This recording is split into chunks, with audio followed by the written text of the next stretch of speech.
नमस्कार साथियों, स्वागत है आप सभी का अंकित इंस्पायर्स इंडिया पर। मैं हूं अंकित अवस्थी। साथियों, 22 अप्रैल 2025 भारतीय माताओं बहनों का सिंदूर आतंकियों ने पहुंचा था। आज उसी सिंदूर का संदेश सुदूर में पहुंचा दिया गया है। जी हां साथियों, भारतीय सेना ने पाकिस्तान को सिंदूर की कीमत बता दी है। जिन माताओं बहनों का सिंदूर यह पहुंचते हुए कहा गया था कि तुम्हें नहीं मारेंगे, तुम्हारे देश के प्रधानमंत्री को जाकर बता दो, उसी प्रधानमंत्री ने आज ऑपरेशन सिंदूर शुरू कर दिया है। और इस ऑपरेशन सिंदूर में पाकिस्तान में बैठे उन आतंकियों के आकाओं के ठिकाने तबाह कर दिए गए हैं, जिन्होंने बड़ी ही हिम्मत से भारतीय सीमा को क्रॉस किया और हमारी माताओं बहनों के सुहाग को छीना। साथियों, आज का दिन भारत के लिए बेहद खास है और इस बेहद खास की सूचना मैं कल रात को भी अपने एक सेशन में दे चुका था। कल के दिन ही मॉक ड्रिल है और कल के दिन ही हमारे फाइटर जेट्स हवा में होंगे और उस हवा में हो रही ड्रिल के लिए नोटम जारी कर दिया गया है।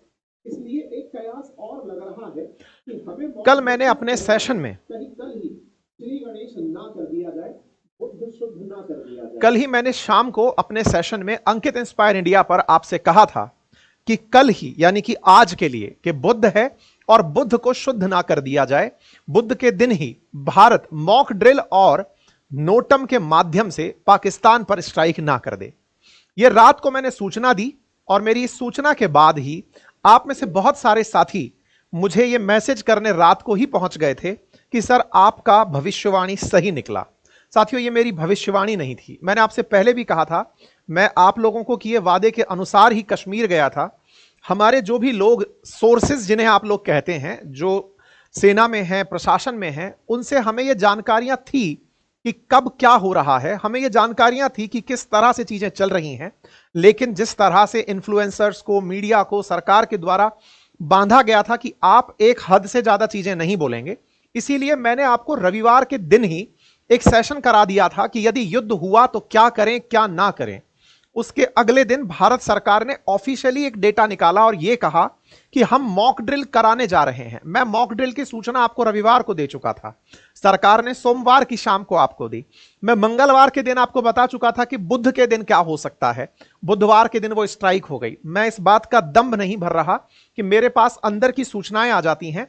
बस विश्वास रखिए कि अगर आपके अंदर राष्ट्रभक्ति है तो आपकी टेलीपैथी कहिए, आपकी रिसर्च कहिए, आपके संपर्क कहिए, वो सही जगह तक पहुंच जाते हैं।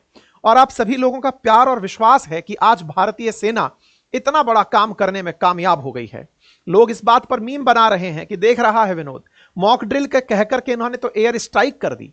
22 अप्रैल के दिन आतंकियों ने कश्मीर में जो हरकत की थी उसका बदला हमने 7 मई के दिन ले लिया है। 15 दिन बीते पहलगाम घटना के 15 दिन के बाद भारत ने इस घटना का बदला लेते हुए जिन आतंकियों ने इस घटना को अंजाम दिया था उनके ठिकानों को टारगेट कर दिया है। और उन ठिकानों को टारगेट करते हुए नंबर्स इस समय पाकिस्तानी खुद बताने लग रहे हैं। भारत ने 9 ठिकानों के बारे में कहा, पाकिस्तानी इस नंबर को लेकर अलग अलग तरह के बयान दे रहे हैं। पाकिस्तान के द्वारा तरह तरह की फेक न्यूज़ेस चलाई जा रही हैं। आज दिन भर के सेशंस में हम उनकी फेक न्यूज़ेस का भी पर्दाफाश करेंगे। साथियों, आज का दिन बेहद खास रहेगा। दिन भर में हो सकता है कुछ छोटे छोटे अपडेट्स वाले सेशंस आप तक आएं, क्योंकि वो अपडेट आप तक पहुंचना जरूरी है। फेक न्यूज़ के आप शिकार ना बने, इसलिए इन सेशंस की आवश्यकता होगी। मैं आप तक दिन भर में वो जानकारियां लाता रहूंगा। ऑपरेशन सिंदूर के बारे में अपडेट है कि भारत ने 9 टेरर साइट्स पर अटैक किया।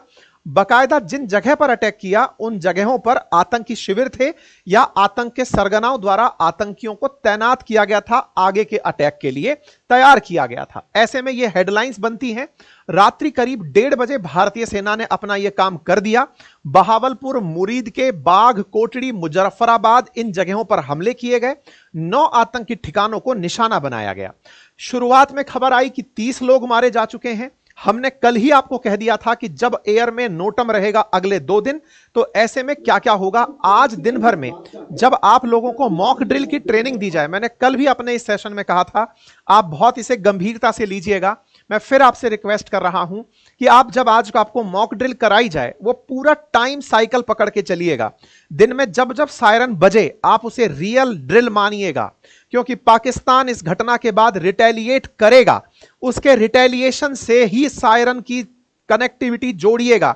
यह मानकर चलिएगा कि उसका रिटेलिएशन भी हमने कैलकुलेट किया हुआ है कि वो कहां कहां रिटेलिएट कर सकता है, कहां कहां बदले की कार्रवाई करने के प्रयास कर सकता है। तो मॉक ड्रिल को मजाक में ना लें, उसे आप रियल वॉर सिचुएशन मानकर बिहेव करिएगा। यह मेरी आप सबसे रिक्वेस्ट रहेगी और आप सभी के लिए इस संदेश को बहुत गंभीरता से मैं लेकर आया हूं। आप इसे पूरी तरह से मानकर चलें। साथियों, भारत और पाकिस्तान के बीच में जिस तरह की स्थिति बनी हुई है, मैं आपको सिलसिलेवार तरीके से इन सब बातों को समझाता हूं और अंतर्राष्ट्रीय स्तर पर यह घटना किस तरह से होगी यह भी मैं बताऊंगा। फिलहाल के लिए आप अपडेट में यह जान लीजिए कि वो अंदर तक घुसे थे। जब पहलगाम पहुंचे तो लोगों ने कहा कि बॉर्डर के इतना दूर तक आतंकी कैसे आ सकते हैं। भारत ने कहा कि हम आपको बॉर्डर के अंदर 100 किलोमीटर तक मारकर दिखाएंगे। हम बहावलपुर पहुंचे साथियों, जो कि बॉर्डर से सबसे दूर ठिकाना बताया गया है। यह ठिकाना जैश ए मोहम्मद का ठिकाना है, मसूद अजहर का ठिकाना है, उसका हेडक्वार्टर है। इसके हेडक्वार्टर में यह मस्जिदों में ट्रेनिंग देता है और उन मस्जिदों पर यहां हमला किया गया है। यहां बकायदा उसकी फुटेज भी जारी हुई हैं। ये सारे वो एरिया हैं जहां जहां पर ये हमले हुए हैं। इन एरियाज का जो डिस्टेंस है वो बॉर्डर से आप देख सकते हैं। सबसे दूर बहावलपुर, जो कि जैश ए मोहम्मद का हेडक्वार्टर है, हेडक्वार्टर ऑफ जैश ए मोहम्मद, मौलाना मसूद अजहर, जिसने भारत में मुंबई हमले कराए, संसद पर हमले करवाए, पुलवामा हमले करवाए, उसके हेडक्वार्टर को ही आज निशाना बनाया गया है। मुरीद के 30 किलोमीटर दूर, गुलपुर 35 किलोमीटर, ऐसे ही एलईटी लश्कर तैयबा का कैंप 30 किलोमीटर दूर, ऐसे ही बिलाल कैंप, इन सभी जगह पर हमले हुए। अब इन हमलों की कुछ फुटेजेस हैं, इनसे उठे हुए कुछ सवाल हैं। सवाल ये कि भारत ने यहां तक हमला करने के लिए तरीका क्या अपनाया। भारत का पक्ष जानिए। भारत ने मिसाइल से हमले किए हैं। भारत ने जो इतने सारी मिसाइल बनाई हुई हैं, जो कि इंटरकॉन्टिनेंटल तक की हमारे पास है। हमारे पास ब्रह्मोस जैसी मिसाइल है जिसका प्रिसीजन इतना है कि वो 1 मीटर से डग हिल, मतलब अधिकतम वो 1 मीटर अपने लक्ष्य से भटक सकती है। ऐसी मिसाइल्स भारत के पास है और भारत पहले भी इस तरह के ट्रायल करता रहा है। ब्रह्मोस छोड़कर पाकिस्तान के अंदर वो पहले भी ब्रह्मोस फेंक के देख चुका है। अभी तक ये कंफर्म नहीं है। आज सुबह 10 बजे मीडिया ब्रीफिंग है सेना के द्वारा, उसमें और कंफर्मेशन आएगा जिसमें यह सब बताया जाएगा कि हमने एयर स्ट्राइक की थी या हमने देश में बैठे बैठे मिसाइल चलाई थी। हमारी मिसाइलें कितनी प्रिसाइज हैं ये सब आपको तस्वीरों में दिख रही हैं। पाकिस्तान का क्लेम है कि भारतीय सेना ने, भारतीय एयरफोर्स ने खुद की सीमा में रहते हुए हम पर मिसाइल दागी। यह पाकिस्तान का क्लेम है। हम अपना क्लेम सुबह 10 बजे करने वाले हैं। हमें इनकी तरफ से सारे की सारे रिपोर्ट कार्ड आने का इंतजार हो रहा है। दुनिया भर का मीडिया इसे कवर कर रहा है। पाकिस्तान की तरफ से क्लेम है कि उसके 5 ठिकानों पर हमले हुए हैं। उनकी सेना का क्लेम है कि 4 ठिकानों पर हमले हुए हैं। जिन्हुआ न्यूज, जो कि चाइना को सपोर्ट करता है, चाइना के लिए न्यूज कवर करता है, उसने एलओसी पर हो रही इस शेलिंग की तस्वीर डाली है। इस तरह की तस्वीरों की हम आप लोगों तक पुष्टि नहीं करते हैं क्योंकि ऑफिशियली ये न्यूज हम आपके साथ नहीं साझा कर रहे हैं, लेकिन इंटरनेशनल मीडिया में ग्लोबल टाइम्स इस न्यूज को साझा कर रहा है, यह कहते हुए कि इस समय बॉर्डर पर तेज, बॉर्डर के चारों तरफ गोलीबारी शुरू हो चुकी है। आप यहां पर इन तस्वीरों से जिस फायर को आप देख रहे हैं उसका अंदाजा आप लगा सकते हैं कि किस इस इंटेंसिटी के साथ इस समय सारी चीजें चल रही हैं। यह तस्वीर है बहावलपुर की, जिस मदरसे पर हमला हुआ, जो कि जैश ए मोहम्मद का ट्रेनिंग कैंप था, मसूद अजहर का ट्रेनिंग कैंप था। हमले के बाद यहां से निकलकर बाहर निकलते हुए आपको यहां से कैंप में रहने वाले, शिविर के अंदर ट्रेन होने वाले लोगों को बाहर आते हुए देख सकते हैं। इसी पर यहां से एक पाकिस्तानी रिपोर्ट कर रहा है और वो सवाल उठा रहा है पाकिस्तानी सेना पर, पाकिस्तानी सर्विसेज पर, एडमिनिस्ट्रेशन पर कि हम पर हमला हुआ और हमें किसी ने बचाया नहीं। यानी कि यह तो कंफर्म हो चुका है कि भारत का अटैक कितना सटीक था और किस तरह से बहावलपुर में जाकर यह अटैक हुआ। नंबर दूसरी बात, यह लाहौर का एयरपोर्ट है। लाहौर एयरपोर्ट के बाहर इमरजेंसी लगा दी गई है। एयरपोर्ट के अंदर किसी भी प्रकार का ट्रैफिक का आना जाना बंद कर दिया गया है। फ्लाइट्स पूरी तरह बंद कर दी गई हैं। पाकिस्तान का एयर स्पेस पूरी तरह से बंद है। अब वहां कोई भी फ्लाइट संचालित नहीं होगी। अंतरराष्ट्रीय मीडिया में इन खबरों को बकायदा दिखाया जा रहा है कि पाकिस्तान एडमिनिस्ट्रेड कश्मीर, जैसे पाकिस्तान ऑक्यूपाइड कश्मीर भारत में कहते हैं, दुनिया वाले एडमिनिस्ट्रेड कहते हैं और पाकिस्तान वाले खुद इसे आजाद कश्मीर कहते हैं। उन तस्वीरों को दिखाकर कहा जा रहा है कि देखिए किस तरह से यह हमला हुआ, किस तरह की क्षति यहां पर हुई है। कई इस तरह की तस्वीरें बयान कर रही हैं कि भारत ने कुछ ऐसे बम गिराए हैं जो बड़े ही ग्लाइड की तरह फटने वाले, मतलब ग्लाइड की तरह उड़ने वाले और टारगेट पर जाकर ब्लास्ट होने वाले बम थे। समटाइम्स ऐसे बमों को हम लोग इजरायली बम क्रिएट मानते हैं कि हम लोग ऐसे बम यूज करते हैं जो लेजर से जाकर दिशा ढूंढते हैं, अंदर घुसने के बाद ब्लास्ट होते हैं। वैसे ही यहां पर जो ये छत टूटी दिख रही थी, इससे अंदाजा लग रहा है कि बॉम्ब पहले अंदर घुसा और फिर जाकर फटा। ऐसे में यहां पर मुजफ्फराबाद से इंडियन स्ट्राइक की तस्वीरें पूरी तरह से सोशल मीडिया पर और इंटरनेशनल मीडिया पर वायरल हैं कि भारत के इस हमले ने किस तरह से आतंकियों के इन ट्रेनिंग कैंप्स को निशाना बनाया है। यहां से आप अंदाजा लगा सकते हैं ये वो मिसाइल का तरीका है। असल मायने में ये जो मिसाइल हम यूज करते हैं, इन मिसाइलों की खासियत ये है कि ये पहले जगह बनाकर एंट्री करती हैं, मतलब ये जाकर सीधा ब्लास्ट नहीं होती हैं, पहले जाकर के वहां पर एंट्री करती हैं और फिर अंदर जाके ब्लास्ट होती हैं। जिस जगह टारगेट को हिट करना है वहां जाकर के ये मिसाइलें फटती हैं। ठीक है, तो ऐसे में ये जब घटना घटी, इस आज सुबह यानी बुधवार के दिन ये घटना घटी थी, और जब ये घटना घटी उसके तुरंत बाद ही भारतीय सेना का स्टेटमेंट आता है, जस्टिस इज सर्व्ड, जय हिंद, ऑपरेशन सिंदूर। साथियों यकीन मानो जैसे ही ये मैसेज देखा, हर भारतीय का रोम रोम पुलकित हो उठा, गर्व से सीना चौड़ा हो उठा। हर भारतीय को यह महसूस होने लगा कि जिस सेना के लिए हम इतना फक्र करते हैं, वो अगर कुछ प्लान करती है तो वो एग्जीक्यूट करती है।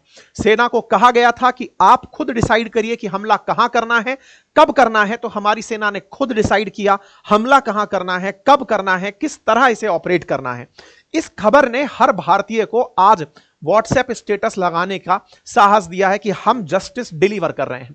साथियों ये बदलता भारत है और इस बदलते भारत की सबसे बड़ी खूबसूरती यह है कि आतंकियों ने हमला किया, आतंकियों को टारगेट किया। प्रधानमंत्री ने साफ कहा था कि आतंकियों की जो बची कुची जमीन है अब हम उसे भी नहीं छोड़ेंगे। मतलब यह था कि आतंकी जहां जहां अपने लॉन्च पैड या ठिकाने बनाकर सोचते हैं कि वो पाकिस्तान के भीतर 100 किलोमीटर तक हैं तो सुरक्षित हैं, वो अपनी इस गलतफहमी से बाहर आ जाएं, वो इस गलतफहमी से कतई दूर रहें कि भारत उन्हें कहीं तक भी नहीं छोड़ने वाला है। इसके साथ साथ हमारे और इंडियन आर्मी ने ही इस स्टेटमेंट को शेयर करने से पहले एक बहुत ही गजब का वीडियो शेयर किया था। उस वीडियो के अंदर यह साफ संदेश था कि आप कहीं भी छुपे हो, हमारी ये मशीनें आपको ढूंढ लेंगी। ये भारत की सेना का जो जज्बा है आज समस्त भारतीयों में जोश के साथ निकल रहा है। साथियों ये सत्य है कि इस घटना के बाद रिटेलिएशंस भी होंगे। आप में से बहुत सारे लोग ये बात कहेंगे कि सर इसका प्रतिकार भी होगा, पाकिस्तान भी इसका बदला लेगा। लो, बदला लेना है जिसको लेना है। हम अब इस स्थिति में हैं कि अब हम और नहीं सहेंगे। हम क्यों नहीं सहेंगे? क्योंकि हमने नहीं कहा था कि आप हमारे देश में घुसकर हमारे देश के अंदर इस तरह का आतंक फैलाओ। पाकिस्तानियों ने 26 पर्यटकों की जान ले ली थी, आतंकियों ने हत्या कर दी थी। साथियों इनमें से 25 भारतीय थे और एक नेपाली सिटीजन था। यह हमारी आज ऑफिशियल प्रेस रिलीज में यह जानकारी आई है। इस ऑफिशियल प्रेस रिलीज में भारत ने अपना रुख एकदम साफ रखा है और साफ रखते हुए कहा है कि हमारे पर्यटकों को आतंकियों ने मारा, यह दुनिया को हमने बताया। हमने भी बदले की कार्रवाई में आतंकियों को मारा, हम यह दुनिया को बता रहे हैं। अर्थात भारत ने अपनी इस कार्रवाई को